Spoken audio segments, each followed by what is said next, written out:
ជំរាបសួរលោកគ្រូខ្ញុំឈ្មោះសេងសេពេជ្រថ្ងៃនេះខ្ញុំមកឆ្លងបញ្ចាំងទៅលើមេរៀនចំពោះទី5 summative based for material assessment អញ្ចឹងនៅ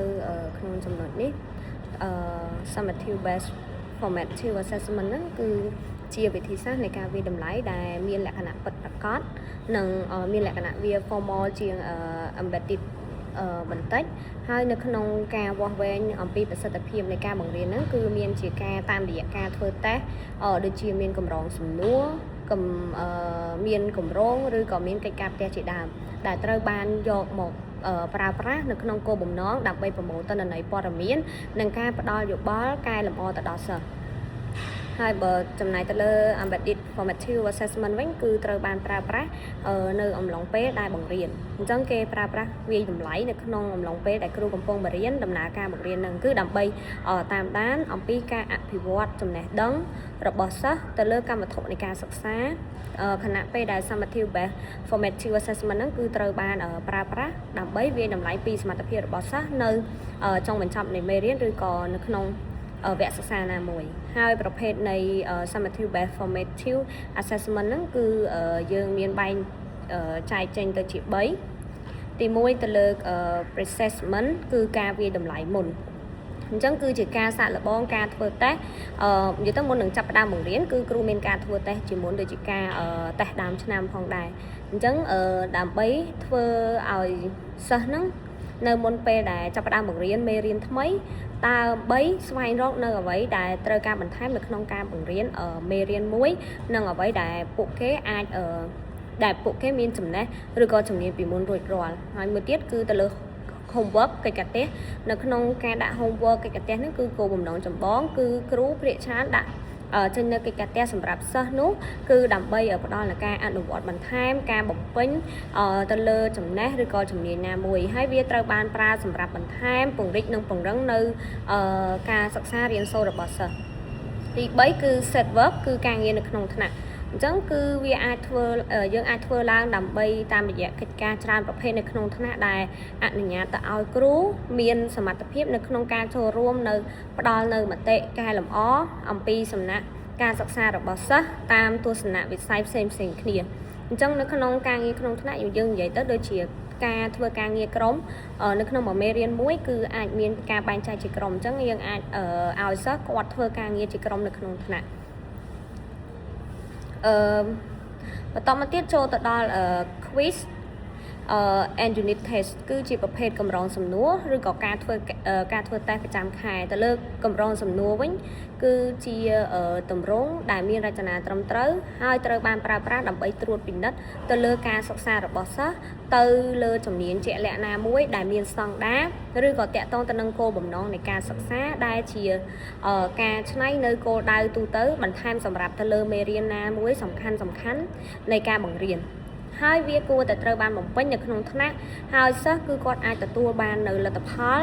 កែតម្រូវពីសំណាក់គ្រូដើម្បីឲ្យសិស្សអាចស្វែងយល់ពីអ្វីបន្ថែមទៀតដែលគេបានយល់នឹងនៅចំណុចខ្វះខាតរបស់ពួកគេទៅលើ unit test វិញគឺជា test ដែលគ្រប់ដណ្ដប់ទៅលើមាតិកាគ្រប់ដណ្ដប់ទៅលើគ្រប់មេរៀនទាំងមួយតែម្ដងហើយដែលយើងអាចហៅបានថាជាមេរៀនឬក៏ចម្ពោះឬក៏កម្រងនៅក្នុងលទ្ធផលក្នុងមួយឆមាសអញ្ចឹងសិស្សគាត់អាចបំពេញ test ហ្នឹងរួចរាល់ហើយគឺពួកគាត់អាចទទួលបាននៅលទ្ធផលនៅក្នុងថ្ងៃបន្ទាប់ឬក៏រយៈពេលកំណត់ណាមួយប៉ុន្តែដោយសារវាមានភាពសុខស្មារតីឬក៏វាទាមទារឲ្យមានការយកចិត្តទុកដាក់ខ្ពស់ពីសំណាក់សិស្សផ្ទាល់ផងដែរអញ្ចឹងនៅក្នុងចំណុចនេះការធ្វើ unit test ហ្នឹងគឺជាការប្រឡងទៅលើប្រចាំខែប្រចាំឆមាសអញ្ចឹងគឺគ្រូគាត់អាចរៀបចំជាវិញ្ញាសាប្រឡងហ្នឹងចេញពីក្នុងមេរៀនមួយឬក៏ក្នុងពីចម្ពោះឬក៏គាត់អាចប្រឡងនៅក្នុងមួយឆមាសណាមួយហើយទី3គឺ digital tools គឺ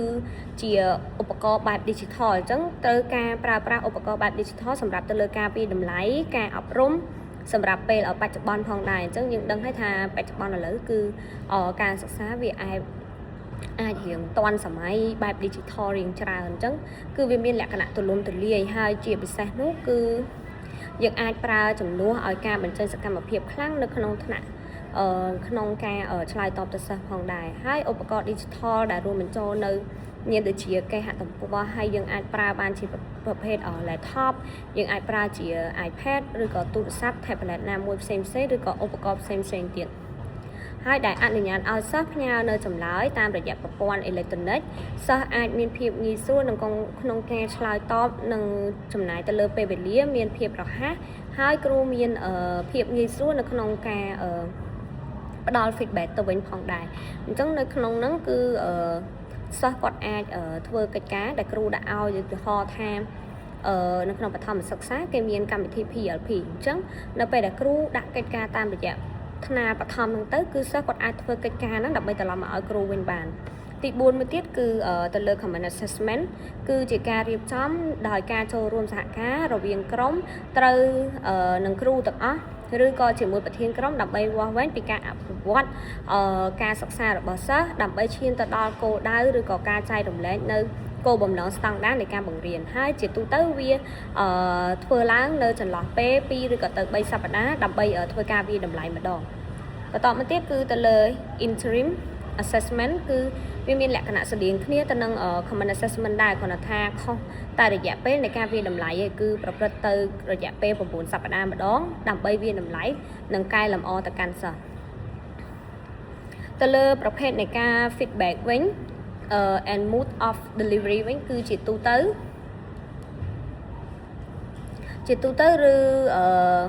គឺជាការកែលម្អដែលមានប្រសិទ្ធភាពហើយវាបានផ្សារភ្ជាប់ទៅនឹងលទ្ធផលជាមួយនឹងស្តង់ដារការអភិវឌ្ឍនិងដំណើរការបានត្រឹមត្រូវនៃការបង្រៀនហើយវាគួរតែត្រូវផ្ដល់ឲ្យទាន់ពេលវេលាញឹកញាប់ហើយផ្ដោតសំខាន់គឺមានភាពលម្អិតជាក់លាក់និងទៅលើកំហុសណាមួយសំខាន់ហើយទៅលើមតិកែលម្អមានប្រសិទ្ធភាពគឺត្រូវតែមានលក្ខណៈស្មោះត្រង់និងមានលក្ខណៈមានភាពច្បាស់ពិតប្រាកដមតិកែលម្អរួមច្រើនមានប្រភេទខុសៗគ្នាដែលមានទី1នោះគឺ verification គឺតាមរយៈការបង្ហាញអំពីចម្លើយខុសគ្នាអាចឲ្យសិស្សមើលឃើញពីកំហុសនៃការកែប្រែទៅលើ target reference វិញគឺផ្ដល់នៅការកែលម្អចំណុចខ្វះខាតដែលល្អតាក់ទងទៅនឹងកម្មវត្ថុណាមួយជាក់លាក់នៃការបង្រៀនរបស់គ្រូចំណុចបន្តទៀតគឺ instructional adjustment គឺជាការកែតម្រូវអំពីវិធីសាស្ត្រអប់រំអញ្ចឹងការកែតម្រូវពីវិធីសាស្ត្រអប់រំគឺអាចធ្វើឡើងតាមរយៈការប្រើប្រាស់នៅការផ្ដល់នៅការអប់រំកម្រិតខ្ពស់ការឆ្លើយតបទៅនឹងការមានការអន្តរាគមន៍វឌ្ឍនភាពនៃការបង្រៀនហើយនឹងមានការបង្ហាត់បង្រៀនតាមវិធីផ្សេងទៀតវាអាចផ្ដល់នៅសកម្មភាពចូលរួមជាក់ស្ដែងរបស់សិស្សដើម្បីជួយគាំទ្រពួកគេនៅក្នុងការបញ្ចប់នៅគម្លាតចំណេះដឹងរបស់ពួកគេហ្នឹងហើយនឹងមានការសម្រេចនៅគោលដៅរបស់នៃការសិក្សារបស់សិស្សអញ្ចឹងទៅលើវិធីសាស្ត្រនៃការបង្រៀនគឺត្រូវតែមានការកែតម្រូវបន្ថែមអញ្ចឹងឧទាហរណ៍ថានៅក្នុងការបង្រៀនតាមកិច្ចតែងការមួយគឺវាអត់អាចបង្រៀនតាមនឹងរហូតហ្មងទេព្រោះដោយសារនៅពេលដែលគ្រូផ្ដល់ចំណេះដឹងទៅឲ្យសិស្សខ្លះក៏គាត់ទទួលយកបានដូចអ្វីដែលគ្រូបានរំពឹងទុកសិស្សខ្លះទៀតក៏គាត់អត់អាចទទួលយកបានទេអញ្ចឹងយើងក៏ត្រូវមានការកែប្រែទៅលើវិធីសាស្ត្របង្រៀនផងដែរហើយចំណុចដែលខ្ញុំមើលឃើញសំខាន់នោះគឺនៅក្នុងប្រភេទ formative assessment ហ្នឹងគឺទៅលើការវាយតម្លៃមុនពេលបង្រៀនការដាក់កិច្ចការផ្ទះនិងការធ្វើការងារនៅក្នុងថ្នាក់អញ្ចឹងខ្ញុំសូមសង្ខេបត្រង់ចំណុចនេះឡើងវិញគឺនឹងការខ្វិសនៅ unit test មួយទៀតអញ្ចឹងខ្ញុំសូមសង្ខេបទៅលើចំណុចនេះឡើងវិញគឺការវាយតម្លៃមុនអញ្ចឹងនៅពេលដែលមុនចាប់ផ្ដើមបង្រៀនគ្រូត្រូវតែធ្វើការតេស្តសិស្សជាមុនដើម្បីឲ្យយើងអាចវាស់ដឹងពីសមត្ថភាពឬក៏ចំណេះដឹងជំនាញរបស់សិស្សតើគាត់មានចំណេះជំនាញរបស់គាត់នឹងរួចរាល់ពីមុនមកបែបណា